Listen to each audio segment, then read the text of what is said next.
What's going on, guys? This is Uche, and today I want to make a video about Charles Schwab's. So as you already know, I'm a big fan of Charles Schwab. I have their high interest checking account that I love because I can use their ATM cards at any ATM machine, and it's fee free. And then only that, in that same account, I have an investment account where I can buy stocks, you can buy, trade. Pretty much, you're given full autonomy on how you want to deal in that space, and which is really awesome. But for a lot of people, it's seen as a high entry point to buying stocks. Some people might say, like, listen, I want to buy Amazon, but it's like $1 gazillion, so I can't afford to buy that. And so a lot of people tend to opt for like other options, like, I think Robinhood. The other one is I have it on my phone here. I haven't used it in a while. Let me not make stuff up here. The other one is like Stash is another one. So where in those spaces you can buy fractions of stocks. So it's like fractional shares. So for a while, that wasn't an option. That wasn't ever an option with Charles Schwab until recently. I would say in the past 6 months or so, probably less than that, they came up with Charles Schwab slices. So where you can buy slices of stocks. So for example, if you want to buy a stock that's worth $1,000, you can buy a share of that $1,000 for up to, as low as $5. So think about that. The same growth you might get in a full share of a stock. Let's say if it grows like 10-15%, your fraction of a share is still going to grow 10-15% as well. So it's a great way to buy stock and also to kind of start building. The misconception is this: you have to have a lot of money to start buying stock and start investing in your future, which is absolutely not true. What you can do is really study the concept of compounding. You start small and just keep re-upping, keep putting your money back into the market. Traditionally, over a period of time, the market does really well. If you're only looking at it from like this myopic here and now, or here within the next 5 months, 6 months, crises and stuff like that, then you tend to lose because those short spaces, they go up and down drastically. But if you look at the overall long haul, it's a steady climb. So even regardless of how the economy is doing, the reality is the only way the economy is going to fail is, as a whole, over a long period of time, is the world ends. There's always going to be growth because there's always going to be people. There's always going to be demand for goods and services, and there's always going to be companies. Once that stops happening, that means the world is over, and it doesn't really matter because no matter how much money you have, if there are no companies, no one to buy goods and services from, then your money is worth nothing. Then we're going to go back to bartering. So I'm not preaching, but so the great thing about buying stock is that if you use the principle of compounding, you can start, like, let's say you start investing $5 a week, or $5 a month. It might just seem like $5 a month, but over the course of a year, you've invested $60. Let's say if you're doing $50, let's say if you're doing $500 a month, you see what I'm saying? And then as you're putting your money in there and you keep your money in there, as your money grows, it's going to start to grow much faster because that $5 is going to become $6. That $6 is going to become $12. As you're putting money into it, and as it's growing itself, and you keep the money in there, you're never pulling it out. So I'm going to make another video about compounding. I thought it was really that was really dope because I never understood compounding really until I saw a couple of videos. I want to do something about that down the road. But right now it's only about the ability to actually buy and to buy stock. I'm not going to say trade. If you're a day trader, all that stuff, I don't know anything about that. That's not my thing. But my thing is about being able to buy, to have ownership in companies that you're going to be here for. They're going to be here for the long haul. So as they grow and get bigger and bigger and bigger, your small investments are only going to get bigger and bigger and bigger. So over the course of, I'm thinking about like 10 years, 20 years. I'm thinking about my kids. I'm thinking about when that time comes when I'm no longer working, but I have multiple streams of income. I want the stock market to be one of those streams of income as well. So so what I'm going to do here is I'm going to share my screen. All I did is I opened a trial because I have my investment account where I've been investing in, but then I also have another account that I created just to be able to play with buying fractions of stock. So I'm going to share that with you so you can see what that looks like. But actually, first let me go into my iPad here so you can see, so I can give you the the academic definition of what we're talking about here. So what we're talking about here is fractional shares. Fractional shares, it's called stock slices from Charles Schwab. And it says here, what are Schwab slices? It says Schwab stock slices is an easy way to buy fractional shares of a set dollar amount. You have the option to buy shares in up to 10 top U.S. companies in a single transaction.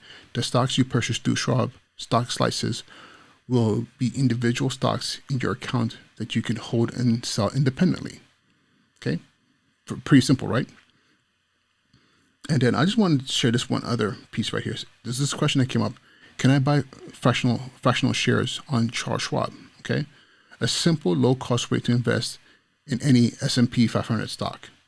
So this person asked about being able to buy fractional shares here, and I like this response. It says, anytime you buy fractional shares through Schwab stock slices, you can buy a slice or up to 10 slices for as little as $5 per slice. And of course, you can trade stock slices commission-free online, just as you would regular stocks at Schwab. Okay, I love the fact that now I'm thinking about it like slices. It's like buying pizza. If you're from New York and you Chicago, wherever, you could go back, you could go get yourself a slice. Sometimes you don't need a whole entire pie.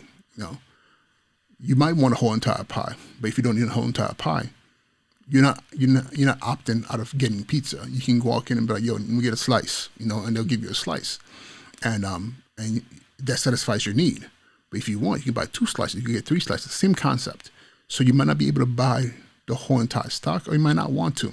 For example, those of you who want to purchase Amazon stock, I think it's over $3,000. So if you wanted 1 share of Amazon, $3,000.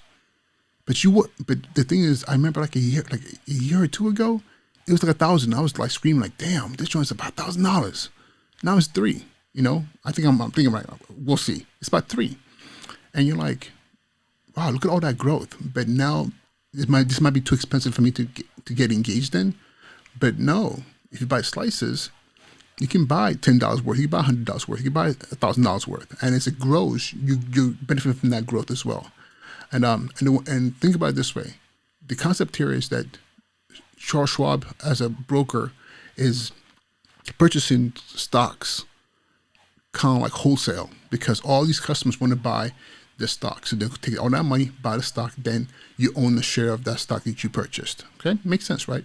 It's just like buying stocks itself. If you buy one stock, you're buying a share of the company. So in this case, you're buying a share of the stock, which is still a share of the company. So all right. So let's go into. Oh, okay, still open here. So what I did so far. I think I invested like $125 or something like that, and I split it up between, I think it was roughly about that, and I split it up between 5 stocks. As you can see here, I have Amazon. I'm not sure how, yeah. So right here, you can see I have Amazon, and then Apple. I bought Charles Schwab's stocks, JP Morgan Chase, and Nike. What was my reasoning behind them? I have a tendency to go with things that I know. So Amazon got all my money right now. I got 2 kids, diapers, formula, all kinds of stuff coming to their house like on a daily basis. So I'm like, if I'm gonna give Amazon all my money, I gotta get something back. As you can see here, it's actually $3,151.77 per share. How crazy is that for one stock? And right now it's up $48. Okay, which equates to 1.5%, I believe. Yeah. So right now, I own $25 worth. I bought initially. I invested $25. $25 in buying Amazon stock. Right now, it's gone up and down. Right now, it's at 23.01. So people might say you lost money, but I just started this. I think I did this like 2 weeks ago. So imagine over the long haul, if Amazon was not too long ago at $1,000, it's now at $3,000. It's going up like 300%. So maybe is it a possibility that Amazon may be worth $5,000, $6,000, $10,000 in the future? You never know. So think about it that way. I bought Apple because everything that I own is damn near Apple. I have an Apple MacBook Pro in front of me. I have an iPad in front of me. I have another iPad over here. My cell phone is Apple. You know, the Apple environment. What do you call it? The Apple? I forget the word, but that ecosystem is all around me. So why wouldn't I invest in a company that already takes my money? You know, so their success needs to become my success as well. Same thing, $25. Right now I'm at $23.44. But it's okay because the market is go up and down. Things are crazy right now, but I'm thinking about the long haul. So Charles Schwab, I keep talking about them. So I better own a piece of that company. So I did the same thing here, $25 there. JP Morgan, you know, I bank with them. A couple of my credit cards is through them. Yeah, I've been a customer of this for a long time, and they literally take my money and process my money on a buy for my business and then for my personal accounts. So I should own a piece of that bank as well, right? So the same thing again. And I bought 25. I'm pretty much stable right now at $24.99. And then Nike. I'm a sneakerhead. Look back there. It's a lot of Nikes up there. And I bought at 25. I'm at 26.70. So right now Nike is doing well right now. That's the one place that my money is doing well. But I'm not thinking about the short term. I'm thinking about down the road. You know, where was Nike 10 years ago or 20 years ago? Where were these companies 20 years ago? Some of them didn't even exist. So think about where they are in the future. So if I keep being consistent and putting money into these companies over time, let's say I'm doing $25 every week, you know, or $50 every week, or $100 or $200 every paycheck. Over 20 years, is there a possibility that the total sum of my money is going to like snowball into something much bigger? Of course, you got to look into compound gains, you know. So compound interest. So this is how it all looks in my account. So now, if I wanted to buy stock right now, what would I do? Okay, I would have to go into trade in here, and when I go into trade, I get to see, you know, it shows me this account right here, which right now it's at 123.79. That's how much is invested in there. I have cash investments. Available cash is 72 cents. So I would have to transfer money to this account to be able to buy more stock. But I want to show you the process. So when I hit trade, this sidebar comes up on this side here. And on this side here, what comes up, see right here, what comes up is my account, stock symbols, how many quantity I want to purchase and everything. And this is showing me the traditional way. So for example, if I wanted to buy Amazon, I'll go in here, I'll type in Amazon.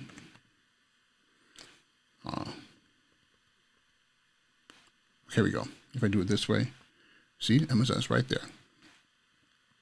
So it shows me Amazon, and right now it says it's $3,155. It's doing well. It's up 50. Listen, don't forget. Not even what was that?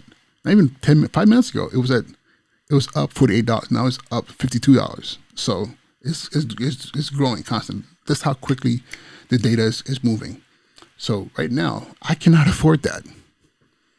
To pay $3,000 for one share of stock, that's not happening. So what I'm going to do instead, see up here on top, it says Schwab stock slices. I'm going to click on that. And it says here, welcome to Schwab stock slices, an easy way to invest with Schwab stock slices. You choose the stock you want from a list and an amount to invest. That's it. You select. You can go up to 1 to 10 stocks. It says you own part of a high price stock. You can gift it. This could be part of the overall plan. So you can have a good portfolio of good, well-priced stocks within your price range you want to go. But you can also say, listen, I want to be part of the Amazon game. Okay, so the only way I can be part of that is to buy portions of that stock. And one thing to remember as well, if you're buying periodically and you keep it stable, and let's say you're not willing, or you don't have the energy to be like, let me try to catch the market when it's low and high. I don't have that time. So what I do is I'm just saying, okay, listen, every week I'm just going to buy stock, whether it's high or low. You know, which means sometimes I'm getting great deals, other times I'm maybe not as much. But over the long haul, I'm building my ownership in that company. So You see what I'm saying? It just makes sense. Over the long haul, you just keep buying. So now let's get started. Okay, so I'm looking right here right now, and these are all the stocks that I can buy from, and it's a lot. If you look at it, it's a lot of stocks here. Okay, so in this case, let me go for the ones that my go-to stocks. So I'm going to go up here. I'm going to search. Let's say Amazon. Where's Amazon at? Amazon. Here we go. Amazon right now. See right there. I'm going to add Amazon to my order. Okay. So see Amazon to my order right there. And minimize this. What were my other ones? I had Amazon. I had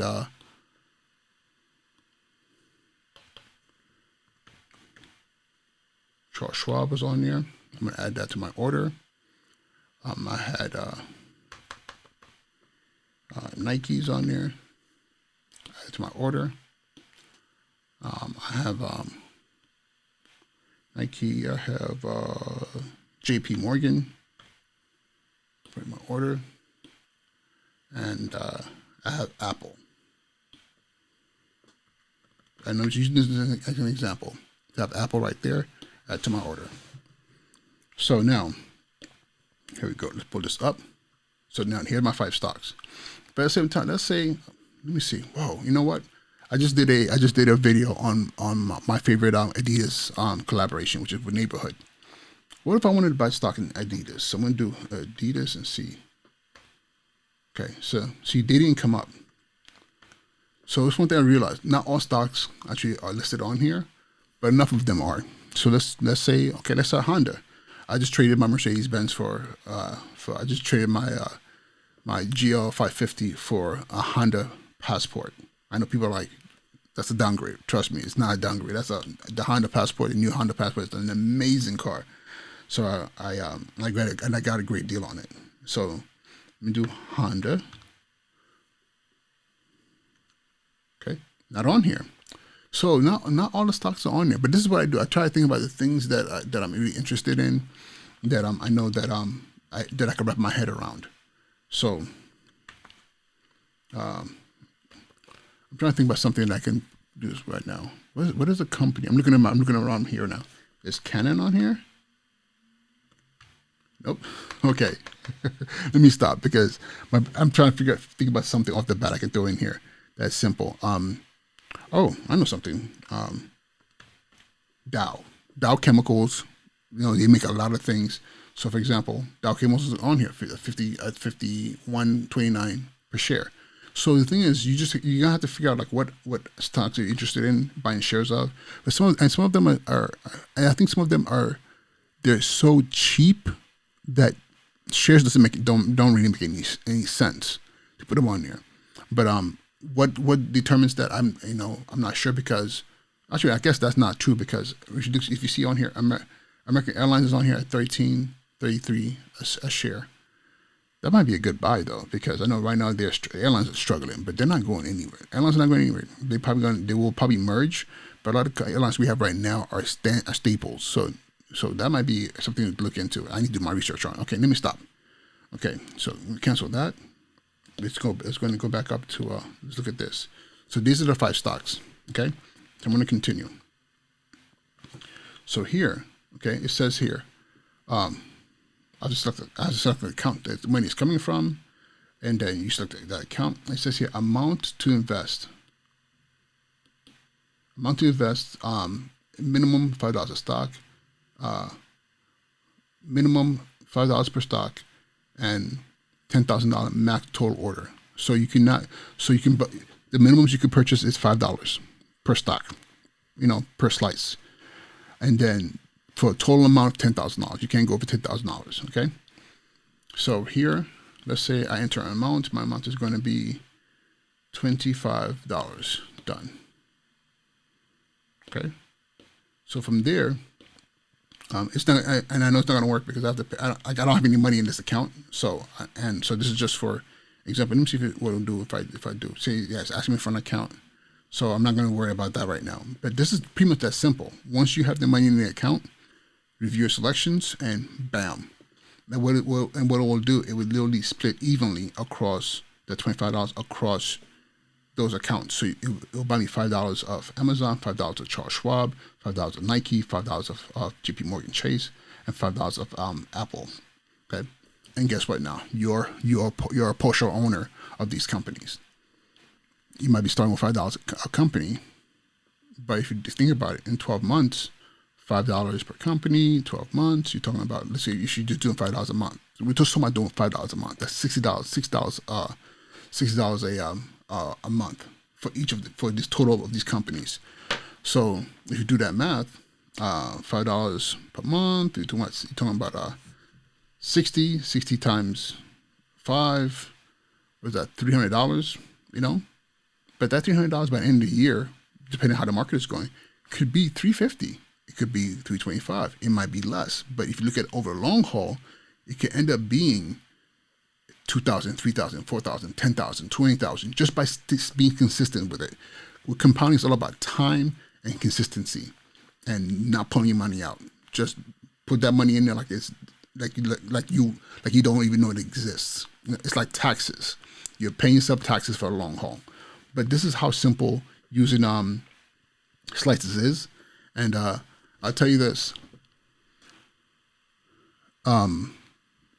My brother was using this. What's going on here? I just realized I had a green screen on the whole time. But my brother was using this, not using this because this wasn't around yet. He was using Stash, and he just little by little, whatever money he had, he was going in there. And I think right now he's sitting on like 30,000. You know, and you're like, wow, 30,000. But the thing is, he didn't have 30,000 to begin with. What he did, he built it up to 30,000 over a short period of time. And that discipline, whatever he had, whatever he could, he just threw it in there. He let it be, just let it be. You know, and it's a concept to use. I mean, listen, nothing is ever foolproof. The world could end tomorrow. Listen, when there was during the Great Depression, there were people who had a lot of money who all of a sudden were in ruin. The people who survived, really, the people who survived were the ones who were above the stratosphere of wealth. These people were like who had old money, and they were able to manipulate the system to their gain. But people who were just regular people who were like middle class, you know, who thought I'm very comfortable, their money meant nothing. Okay, people were really burning their money to stay warm. You know, people were going to go buy bread, and your pair of boots was more valuable than the cash in your pocket. People were trading. So if you're looking at it from this point of view of like, you know, oh my God, this is dangerous. No, life is dangerous. But if you think about from the concept of long haul investment for your future, this is something that makes sense to me. Okay. But before I go any further and close this video, I'm going to say this. I am not a financial advisor. I am not a stockbroker, any of those things. I'm just a regular guy who says, this is what I'm doing for myself. This is stuff that I've learned from reading books like, you know, this brother right here, Boyce Watkins, Dr. Boyce Watkins, great dude. He has a YouTube channel, does a great podcast. But I saw this book. It says here, the $5 a day stock market investing plan. Look out there in this book, and common sense. It's all I'm spewing. Common sense. You know, we have to. I'm going to speak specifically to people of color, my brothers, my sisters. You know, we have to start using this in moving forward financially, because at the end of the day, we spend too much time worrying about now, here and now and today. We're not thinking about like tomorrow and the day after that. Okay, I'm not saying to worry about tomorrow. You know, you got to worry about what's happening right now, but you got to put a little something, you know, to the side for tomorrow. So when tomorrow comes, you're not worrying as much about today. But when today becomes tomorrow, when tomorrow becomes today, you want to worry less, because you know you've put enough to the side to, you know, to offset anything that could happen. And that's what I'm saying, you know. And honestly, I used to think about like I have to have like 10 grand, 20 grand to make this happen. No, $5. You know, it's funny because his book says $5 a day, and Charles Schwab says minimum $5. That's all you need. So you could do $5 a day, you could do $5 a week, you could do $5 a month, whatever you choose. But the more you can put in, the better. But the key is consistency of time. All right, guys, this is Uche. That's my spiel on the Charles Schwab slices and fractional stocks. I'm purchasing fractional stocks. I hope this was helpful, and I'll talk to you guys later. All right, peace.